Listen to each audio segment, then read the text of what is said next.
Welcome back to another player review brought to you by BetOnline. Use the promo code BELIEVE for a 50% reward bonus. You can get in on this crazy NBA action with live betting parlays and a bunch of fun stuff over at betonline.ag. Now, let's talk about Matisse Thybulle. Matisse Thybulle started his season with the Philadelphia 76ers and ended it with the Portland Trail Blazers after he was traded to the Blazers in a trade deadline day deal. It was a 3-team trade that saw Jalen McDaniels traded from the Charlotte Hornets to the Philadelphia 76ers. The Sixers flipped Matisse Thybulle to the Blazers, and the Blazers traded recently acquired Svi Mykhailiuk, who was involved in the Josh Hart trade, to the Charlotte Hornets. Portland also gave up 2 second-round picks in this deal in order to acquire Matisse Thybulle, and here was Eric Brant's and my reaction to the trade deadline deal. Oh no, we have a ball in Portland trade. We got Matisse Thybulle. Why are we getting Matisse? I told you yesterday. Do not tell me we gave up the first. If we gave up the first for Matisse Thybulle, you'll see me lose my mind, Eric. That's what we needed, another guard, right? Another guard that can't shoot. Cronin, what are they supposed to do? Olshey left them with nobody over 6'7" that can play defense. And then we get Matisse Thybulle and Gary Payton. What's the trade? I love being a Blazer fan because it's pure comedy. That's going to be our trade deadline. Nathan Mark says, come on, man, it's not that bad. He's a good defender. He's a guard. We have guard. He's not going to play that much. And if he plays, he's playing small forward or power forward. And we already have Gary Payton not getting minutes at that position or in that role. We got Cam Reddish, who everyone was working on, saying he was going to be like this breakout player for us, right? So, and we have Keon, who can't get a minute, who has defensive potential too. As you can see, we were not super high on the acquisition of Matisse Thybulle, but let's see if he surpassed expectations. Now, as we take a look at the stats, there aren't going to be goals that I had set for Matisse Thybulle because I didn't do a player preview. It's the same case as with Cam Reddish, which I dropped a player review on earlier. If you want to watch back any player review videos, there's a playlist linked in the description. And in his time as a Portland Trail Blazer, Matisse Thybulle averaged 7.5 points, 3.5 rebounds, 1.5 assists, almost 2 steals per game, and 0.8 blocks. Per 36, that's over 2 steals and a block per game. That is 3.3 steals plus blocks per 36 minutes. That is impressive defensive numbers. But the most impressive number that I think matters the most for Matisse Thybulle is his 3-point percentage. He shot almost 39% from 3 in a Blazer uniform, got off to a hot start in his Blazer debut where he shot 4 for 6. And this has always been the question mark with Matisse Thybulle. Can he hit 3-point shots at a high enough clip where defenses have to respect him, especially in a playoff series? Because Matisse Thybulle in Philadelphia in the playoffs really struggled. And it wasn't even necessarily that Thybulle statistically struggled, it was that any lineups consisting of Matisse Thybulle in Philly struggled in the playoffs. And that was due in part to him not being a respected 3-point shooter, and those types of players struggle in the playoffs. You can play off them to load up on other stars. It's easier to send double teams stars way when you have a guy like a Thybulle on the court. And this was the knock on him in Philadelphia. So him shooting 39% from 3 in a Blazer uniform is our first positive. If he can be a 36 to 37%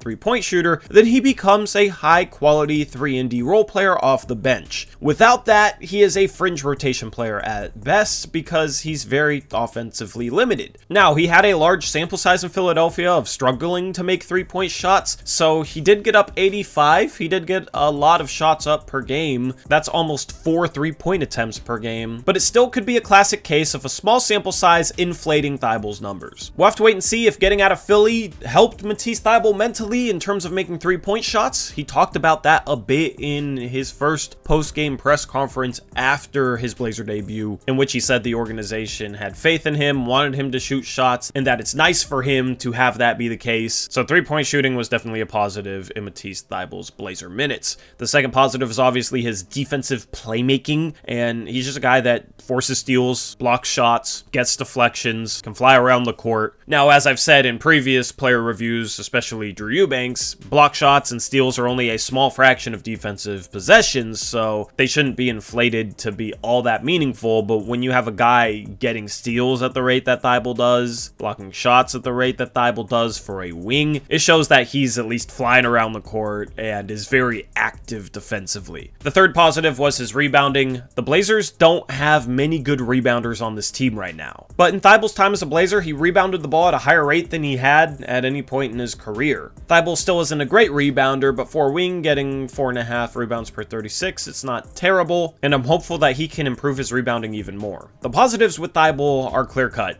3 and D. The negatives are also clear-cut. The first negative is his defensive gambling, and this is the one thing that holds him back from being a lockdown defender in my opinion. He gambles a lot. He has no problem sprinting after a swing pass and missing and giving up an open three. That's how he generates some of his steals, to be honest. But the biggest example of this are situations where he seemingly lets himself get beat so that he can try and back tap the ball for a steal or block a guy from behind. I want to see Thybulle just do a better job of keeping guys in front of him, because I think when that's his goal, he does a really good job of it. He's very quick laterally. He's strong enough to absorb contact with his chest. I think he's a smart defender as well. I just think he gets too caught up sometimes in trying to get steals and blocks. If he just tried to be solid, I think he'd be absolutely great on the defensive end. So this is the one thing on that end of the floor that I like to see him improve. The second negative is his ball handling. I mean, Matisse Thybulle just obviously is not a ball handler, obviously is not somebody that's going to be creating off the dribble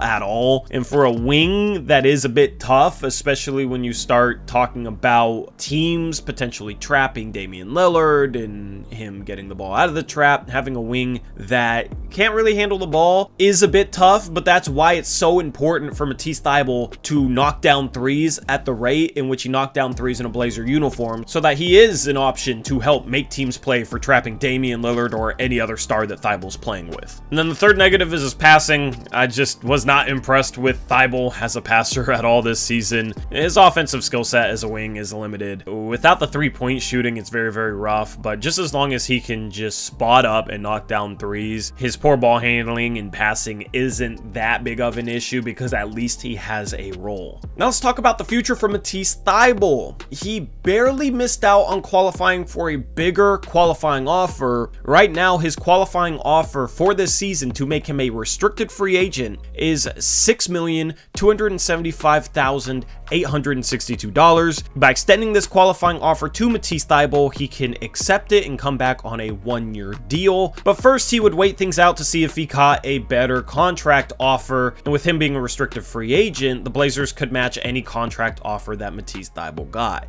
Now, I feel like the qualifying offer might be slightly too much for Matisse Thybulle, but I think the Blazers will end up giving it to him anyway. They can rescind it at some point. Now, I think $6.3 million is pretty in line with Matisse Thybulle's market value. I think it will be tough for Matisse Thybulle to get a contract of that worth over multiple years. So if Portland gives him that restricted free agent qualifying offer, I think there is a good chance that he returns on a one-year deal, a prove-it situation. Now, if that happens, Matisse Thybulle would actually have a no-trade clause, and if he got traded, his bird rights would not transfer with him. It's the same thing that the Blazers dealt with when they traded for Rodney Hood. With Rodney Hood going from the Cavs to the Blazers, Rodney Hood was on a qualifying offer that year, and then the Blazers had to use their mid-level exception to resign Rodney Hood because he didn't have bird rights. It would be the same situation if Matisse Thybulle or Cam Reddish accept their qualifying offer in restricted free agency. Now, of course, the Blazers could elect not to extend the qualifying offer for Thybulle, but then he is an unrestricted free agent and can sign anywhere he wants, and Portland then wouldn't have the right to match a contract contract offer for him. So it'll be interesting to see how the Blazers pursue this. It'll be interesting to see if Matisse Thybulle gets an offer sheet from another team. If he gets an offer sheet, then the Blazers would have 24 hours to match under the new CBA. Under the previous CBA, it was 48 hours to match.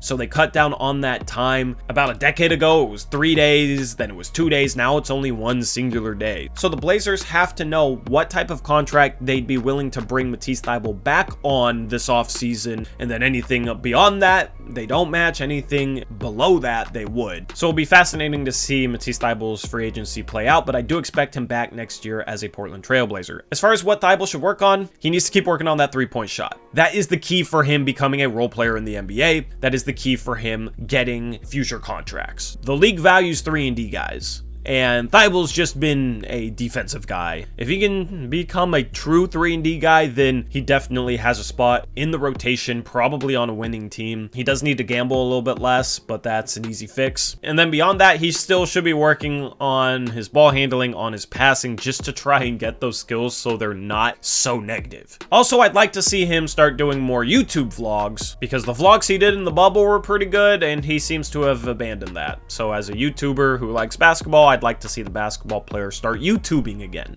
My grade for Matisse Thybulle's play in a Blazer uniform this year is a B+, and that is simply because of the three-point shooting. The defense didn't get much better with Thybulle in the lineup, but you can't really blame Thybulle for that. I just don't think Thybulle is a guy that's going to come in and fix a bunch of things defensively. I think he's part of the solution, not the solution. The shooting that he showed in a Blazer uniform gives me some hope for him becoming a true 3-and-D player that could be useful on this Blazers team, so I think B+ is a justified grade. Had he come in and had even more of a defensive impact and actually helped this defense look better, then we would have gotten into A territory. Anyway, that wraps up this player review. Let me know what you think of Matisse Thybulle down in the comment section below. What's the biggest contract you would give Thybulle this offseason in free agency? And do you want him back next year as a Portland Trailblazer? I'm looking forward to reading your thoughts. Also, there's a player review playlist linked in the description box below. And thank you to BetOnline for sponsoring this video. Remember that promo code BELIEVE, BLEAV, for a 50% reward bonus. And we are out of here. Until next time. As always, peace out. Go Blazers.